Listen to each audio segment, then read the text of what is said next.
I want to start with a question. What does hope mean to you? In Brazil, when your favorite football team is down 0-2, there's a saying. A esperança é a última que morre. Hope dies last. Maybe for you, hope means believing in something bigger than yourself. Maybe it means not giving up when things get hard.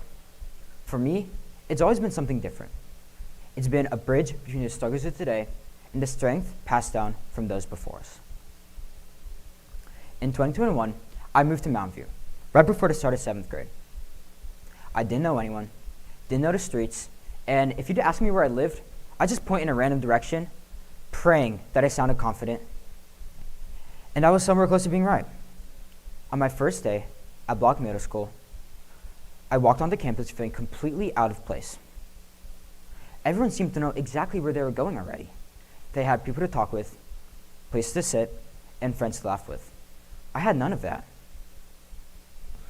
I was so scared that someone would see through the confidence I was trying so hard to fake. For the majority of 7th and 8th grade, lunch became a routine for me. I'd spend my lunches eating as fast as I could and beelining for that library corner right there. I'd grab a book, open it, and pretend to read. I remember thinking to myself, oh, if I just look focused, no one will wonder why I'm in the library alone instead of being out there playing with friends. No matter how many times I tried to make new friends, it never worked. And every attempt just sent me back to that library corner, back to the same feelings of loneliness and hopelessness that defined my middle school years. A few years later, during my sophomore year of high school, I hit another rough patch. Like many students here, I overloaded myself with AP and honor classes and was subsequently not really ready for the pressure that came along with them. Cross country and track, both sports I love dearly, began to lose the magic they had for me my freshman year. And there were nights where I just sit at my desk, staring at assignments, incapable of doing them. Not because I didn't understand the material, but because I was burnt out. And it felt like no matter how much effort I put into anything, it wouldn't matter. Luckily, for the majority of that year, I had a friend who supported me. He supported me with school, sports, friends, everything in between. But when that friendship faltered, so did I.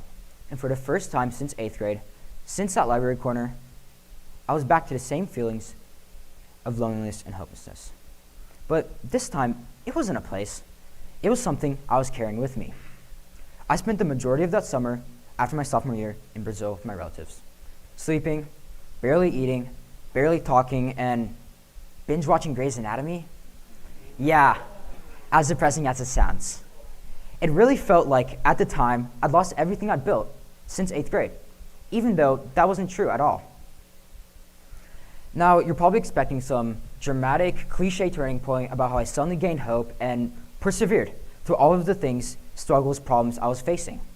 Well, I hate to break it to you, but that's not really what happened. At that point in my life, I didn't really have hope. All I had was my family, especially my dad. My dad's always been someone I could count on, supporting me through struggles in school, sports, and loneliness. You could call him the hope I didn't have. Sometimes that meant deep conversations on the kitchen dining table. Others, it meant me getting dragged outside 8 a.m. on a Saturday morning to do chores I did not want to do. For the few of you who've seen my father before, he has much more hair in these photos than he has today. My favorite example of my father being that symbol of hope for me was during that summer after my sophomore year. He was a person who very insistently encouraged me to keep training for the upcoming cross-country season, despite a fading love for the sport. He would drag me to this 2-mile strip outside of my grandma's house, where he'd watch me run for up to an hour every single day, just to make sure I was safe and to encourage me every step and every mile along the way. My father once told me, "A perfeição é uma máscara vazia." Perfection is a hollow mask. He taught me that strength came not from hiding behind that mask, but from taking it off and choosing to grow, even through adversity. That's what my father taught me. But that lesson didn't begin with him. It began with his father, my grandfather. Born in a rural area of Brazil, he was working and studying while supporting my father's family. And he was the person that was my father in my life. And through many years, he became the guard of the Brazilian president at one point. And when I was researching for this talk, I saw a parallel between him and my father through the stories my father told me. My father was born in a poor town in Brazil. My father traveled 12 hours every single week between his high school and his hometown.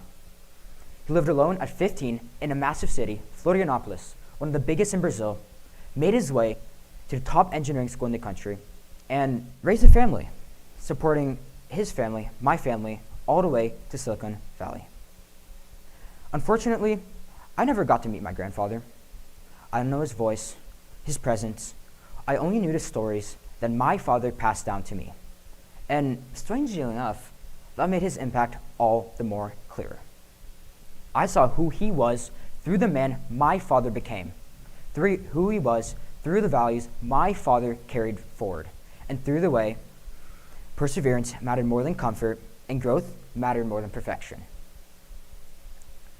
These stories, in which I remember my father recounting so vividly with stars in his eyes, made me realize that hope was never about some dramatic turning point or chasing this imaginary idea of perfection. It was a torch, illuminating generations of my family through difficult times and trusting it to do the same thing for me. That's what I learned from my father, what he learned from his, and what I hope to pass on to future generations.